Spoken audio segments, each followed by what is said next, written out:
Hello student, मैं नितीश चौहान। आज फिर आप लोगों के सामने क्लास 10th के लाइट टॉपिक का अगला टॉपिक लेके आया हूँ, जिसका नाम है स्फेरिकल मिरर। इससे पहले हम लोग प्लेन मिरर तक देख लिए थे, characteristics of image formed by a plane mirror. आप लोग मेरे प्रीवियस वीडियो में जाके देख सकते हैं। इसमें हम लोग पढ़ेंगे स्फेरिकल मिरर क्या होता है, उनके क्या टाइप्स हैं, ये सब। ठीक है, आइए जानते हैं स्फेरिकल मिरर होता क्या है।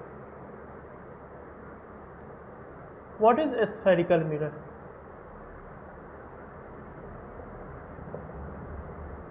ठीक है, तो बेसिकली अगर स्फेरिकल मिरर का हम बात करें तो स्फेरिकल मिरर एक हॉलो स्फेयर होता है। ठीक है, स्फेरिकल मिरर क्या है? एक हॉलो स्फेयर होता है, जिसमें जो रिफ्लेक्टिंग सरफेस होता है ना, वो उस हॉलो स्फेयर का एक पार्ट है। ठीक है, स्फेरिकल मिरर क्या है? एक तरीके का हॉलो स्फेयर है, जिसमें उसका जो रिफ्लेक्टिंग सरफेस है एक इनवर्ड होता है और एक आउटवर्ड होगा। ठीक है, spherical mirror, it is a hollow sphere whose reflecting surface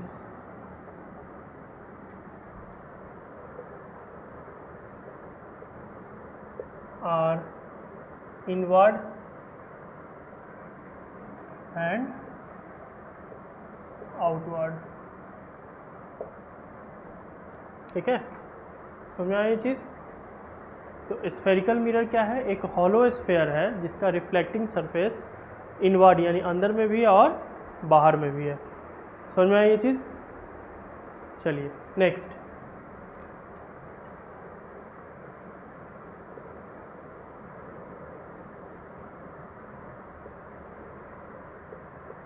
spherical mirror का दो टाइप्स,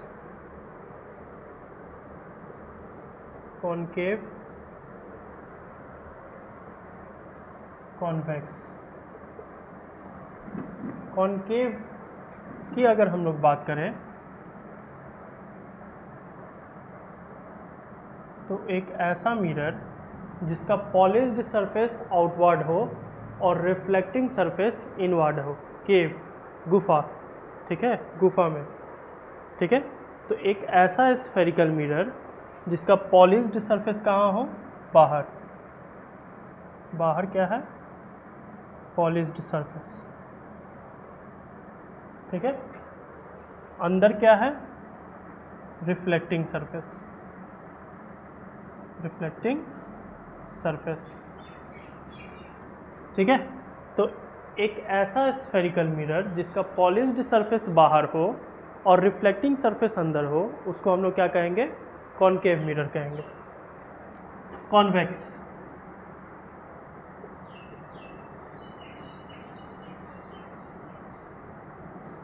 कॉन्वेक्स मिरर। ठीक, कॉनकेव का उल्टा। ठीक, कॉनकेव का उल्टा।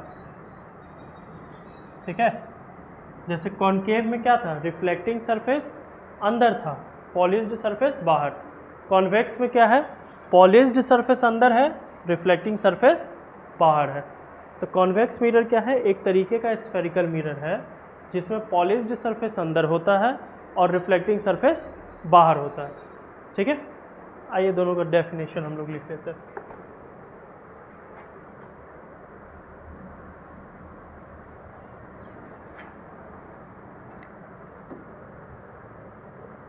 concave mirror,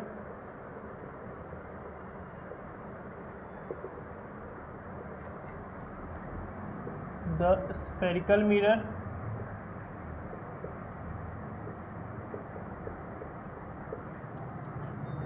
whose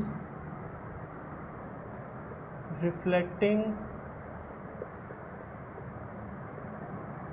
surface is inward, अंदर की ओर है रिफ्लेक्टिंग सरफेस, एंड पॉलिश्ड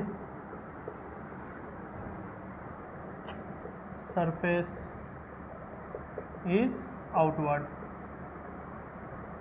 ठीक है, तो कॉनकेव मिरर स्फेरिकल मिरर का एक ऐसा टाइप्स है जिसमें जो रिफ्लेक्टिंग सरफेस होता है वो इनवर्ड होता है और जो पॉलिश्ड सरफेस होता है वो आउटवर्ड होता है। समझ में आई ये चीज़? Next, convex mirror.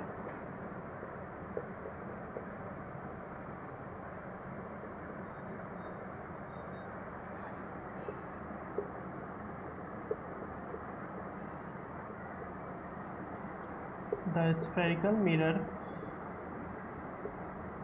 whose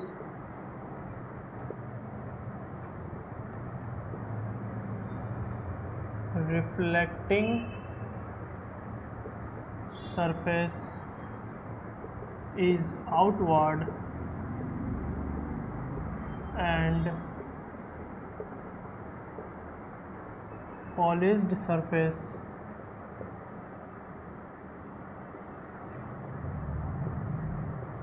is inward।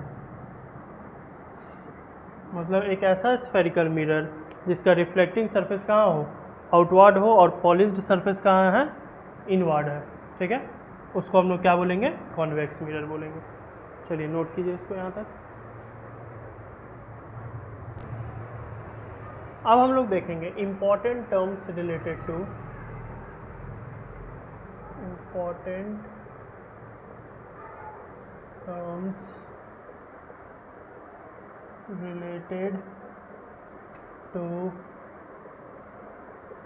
Spherical mirror. Spherical mirror से कुछ इम्पॉर्टेंट टर्म हम लोग देखेंगे। ठीक है, पहला टर्म है पोल। क्या होता है पोल? ये इलेक्ट्रिसिटी वाला पोल नहीं, ठीक है, ये फिजिक्स वाला पोल है, वो भी लाइट का। पोल क्या होता है, व्हाट इज पोल? तो it is the centre of concave और कॉन्वेक्स मिरर। ठीक है, पोल बेसिकली क्या होता है, कॉन्केव या कॉन्वेक्स मिरर का जो सेंटर पॉइंट होता है। ठीक है, कॉन्केव या कॉन्वेक्स मिरर का जो सेंटर पॉइंट होगा उसको हम लोग क्या बोलेंगे, पोल। ठीक है, next,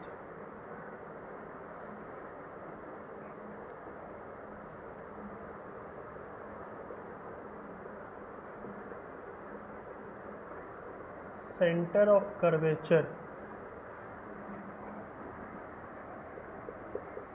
It is the center of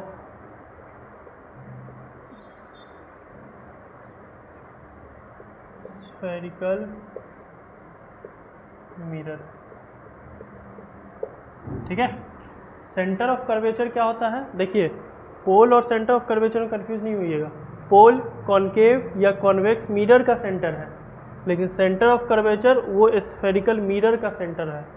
पूरा एक स्फेरिकल मिरर का सेंटर को हम लोग सेंटर ऑफ कर्वेचर कहेंगे, लेकिन सिर्फ कॉन्केव या कॉन्वेक्स मिरर के सेंटर को हम लोग पोल कहेंगे। समझ में आई ये चीज़? तीसरा term, radius of curvature.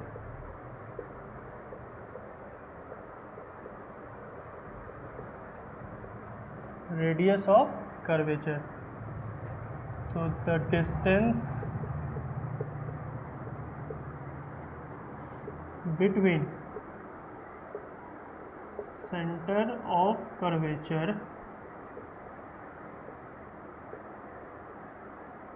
and pole of mirror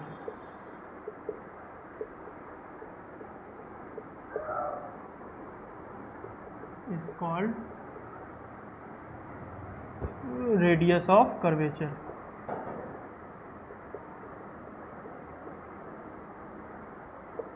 ठीक है, यानी कि सेंटर ऑफ कर्वेचर और कॉन्वेक्स या कॉन्केव मिरर का जो पोल होता है उसके बीच का जो दूरी होगा उसको हम लोग क्या कहेंगे, radius of curvature. Centre of curvature और पोल के बीच का जो दूरी होगा, जो डिस्टेंस होगा, उसको हम लोग क्या मेज़र करेंगे, क्या कहेंगे, रेडियस ऑफ कर्वेचर। नोट कीजिए इसको।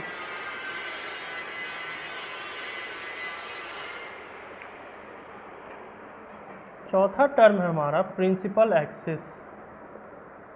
Principal axis,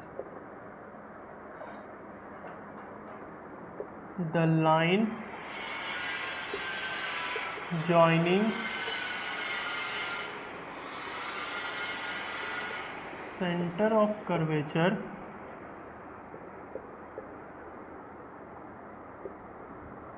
and pole is called principal axis। देखिए प्रिंसिपल एक्सिस क्या होता है, तो सिंपली जो लाइन सेंटर ऑफ कर्वेचर और पोल को ज्वाइन करता हो, जो लाइन सेंटर ऑफ कर्वेचर और पोल को ज्वाइन करे उस लाइन को हम लोग क्या बोलेंगे, प्रिंसिपल एक्सिस। ठीक है, कॉन्वेक्स या कॉनकेव मिरर के सेंटर को क्या बोलेंगे, पोल।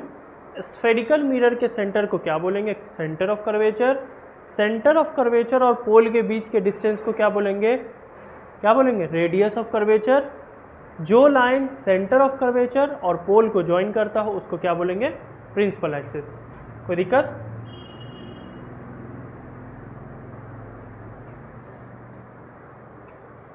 नेक्स्ट पांचवा टर्म,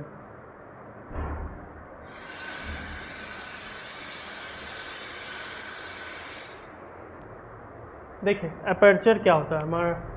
हमारा फिफ्थ टॉपिक है अपर्चर। तो अपर्चर बेसिकली जो स्फेरिकल मिरर का जो डायमीटर होता है उस डायमीटर को हम लोग क्या कहेंगे, अपर्चर। ठीक है, जो स्फेरिकल मिरर का जो डायमीटर होता है उसको हम लोग क्या कहेंगे, अपर्चर। नेक्स्ट है प्रिंसिपल फोकस। प्रिंसिपल फोकस देखिए क्या होता है, तो प्रिंसिपल फोकस एक ऐसा पॉइंट है प्रिंसिपल एक्सिस पे जहाँ पर सारा रेज आके मिलता है रिफ्लेक्शन के बाद। यानी कि स्फेरिकल मिरर में रिफ्लेक्शन होने के बाद जिस पॉइंट पर सारा रेज आके मिलेगा उस पॉइंट को हम लोग क्या कहेंगे, प्रिंसिपल फोकस। ये प्रिंसिपल फोकस किस पे होता है, प्रिंसिपल एक्सिस पे होता है। सारा रेज स्फेरिकल मिरर से टकराने के बाद, रिफ्लेक्शन होने के बाद जिस पॉइंट पे आके मिलेगा उस पॉइंट को क्या बोलेंगे, प्रिंसिपल फोकस। ये प्रिंसिपल फोकस कहाँ होता है, प्रिंसिपल एक्सिस पे होता है। ठीक है, अब हम लोग इसको डायग्राम की मदद से समझते हैं।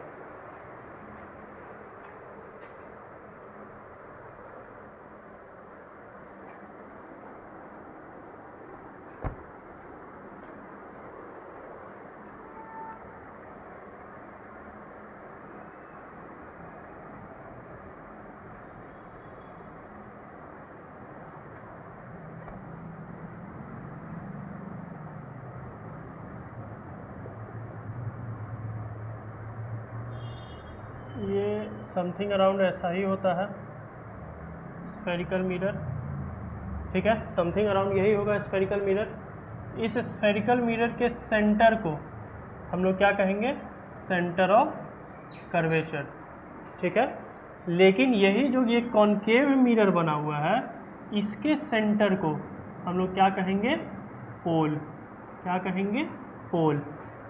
ठीक है, सेंटर ऑफ कर्वेचर और पोल को ज्वाइन करने वाला जो लाइन होता है, सेंटर ऑफ कर्वेचर और पोल को जो ज्वाइन करने वाला लाइन होता है इसको हम लोग क्या बोलेंगे, प्रिंसिपल एक्सिस। क्या बोलेंगे, प्रिंसिपल एक्सिस। ठीक है, वही सेंटर ऑफ कर्वेचर और प्रिंसिपल एक्सिस और पोल के बीच के दूरी को हम लोग क्या बोलेंगे, radius of curvature. Radius of curvature. ठीक है, रेडियस ऑफ कर्वेचर।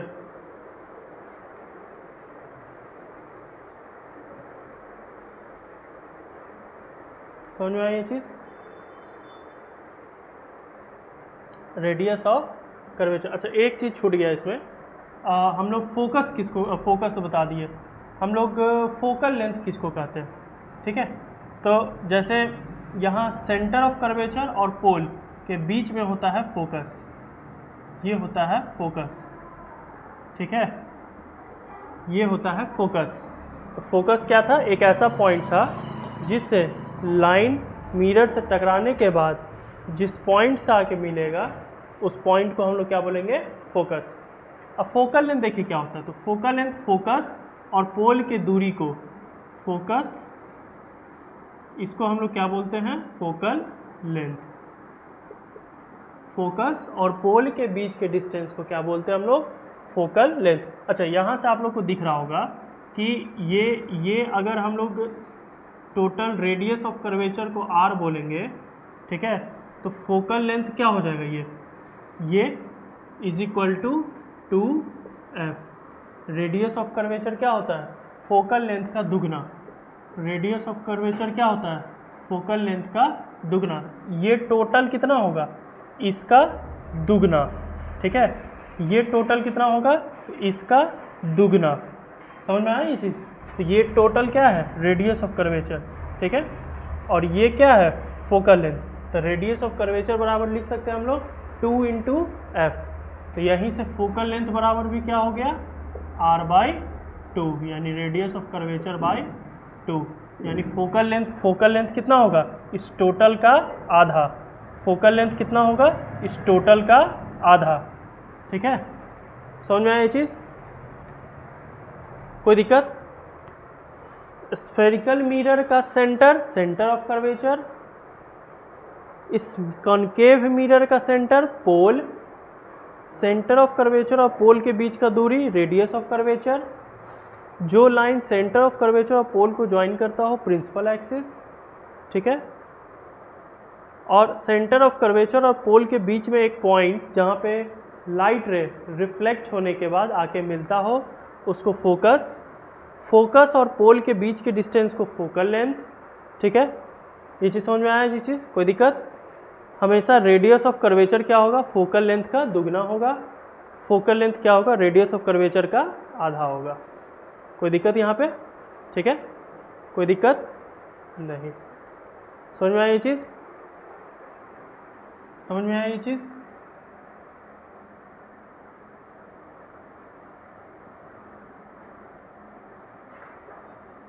और ये जो डायमीटर होता है, ये जो डायमीटर होता है, ठीक है, स्फेरिकल मिरर का जो ये डायमीटर है इसको बोलते हैं अपर्चर, इसको बोलते हैं अपर्चर। क्या बोलते हैं, अपर्चर, ठीक है। इस मिरर का जो डायमीटर होता है उसको क्या बोलते हैं, अपर्चर। इस फिगर को नोट कीजिए जल्दी।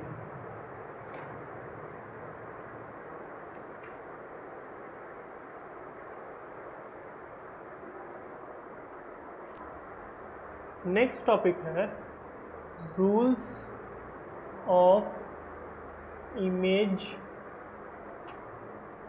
Formation by spherical mirror, by spherical mirror. क्या रूल्स है, कैसे कैसे लाइट रेज ट्रैवल करेगा, ठीक है, कैसे कैसे लाइट रेज ट्रैवल करेगा, तो क्या होगा रिफ्लेक्शन के बाद। जैसे पहला केस देखते हैं हम लोग, पहला case,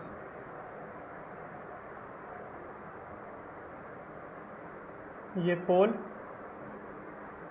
centre of curvature, focus.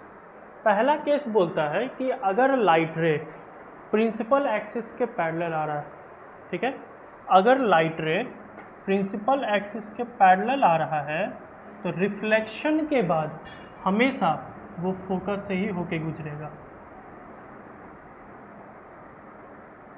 ठीक है, रिफ्लेक्शन के बाद हमेशा वो फोकस से ही होके गुजरेगा। अगर कोई लाइट रे प्रिंसिपल एक्सिस के पैरेलल आ रहा है तो हमेशा रिफ्लेक्शन के बाद वो कहाँ से गुजरेगा, फोकस से ही। कहाँ से गुजरेगा, फोकस से ही। ये चीज़ दोनों में होगा, कॉनकेव और कॉन्वेक्स दोनों में, ठीक है, ये पोल, ठीक है। देखिए क्या बोले हम कि अगर कोई लाइट रे प्रिंसिपल एक्सिस के पैरेलल जा रहा है, ये फोकस है, अगर कोई लाइट रे प्रिंसिपल एक्सिस के पैरेलल जा रहा है, रिफ्लेक्शन के बाद ये हमेशा फोकस पे ही आके मिलेगा, ये हमेशा फोकस से ही गुजरेगा। ठीक है, देखिए ये लाइट रे प्रिंसिपल एक्सिस के पैरेलल है, रिफ्लेक्शन के बाद फोकस से ही होके गुजर रहा है। ये लाइट रे प्रिंसिपल एक्सिस के पैरेलल है, फोकस रिफ्रैक्शन के बाद फोकस से ही होते हुए गुजरेगा। ठीक है, पहला रूल तो यही कहता है। अब दूसरा रूल जो है ना, इसका ठीक उल्टा, दूसरा रूल जो है उसका ठीक उल्टा, दूसरा रूल जो है उसका ठीक उल्टा। उल्टा क्या है कि अगर कोई लाइट रे फोकस से होके आता है, अगर कोई लाइट रे फोकस से होके आएगा तो रिफ्लेक्शन के बाद वो हमेशा प्रिंसिपल एक्सिस के पैरेलल होगा। अगर कोई लाइट रे फोकस से होके आएगा तो रिफ्लेक्शन के बाद हमेशा प्रिंसिपल एक्सिस के पैरेलल होगा। अगर कोई लाइट रे फोकस से होके आएगा, रिफ्लेक्शन के बाद हमेशा फोकस के और प्रिंसिपल एक्सिस के पैरेलल होगा। ठीक है,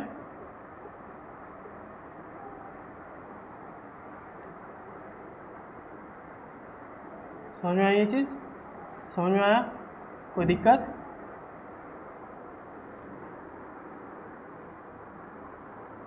अगर कोई लाइट रे फोकस से होके आएगा, अगर कोई लाइट रे फोकस से होके आएगा तो रिफ्लेक्शन के बाद प्रिंसिपल एक्सिस के पैरेलल होगा। रिफ्लेक्शन के बाद किसके पैरेलल होगा? प्रिंसिपल एक्सिस के। पहला क्या था कि पैरेलल आ रहा है, फोकस से जा रहा है। दूसरा क्या है कि फोकस से आ रहा है तो पैरेलल आ रहा है, पैरेलल जा रहा है। ठीक है, समझ में आई ये चीज़? कोई दिक्कत इसमें? इसको नोट कीजिए, बनाइए, इसको बनाइए।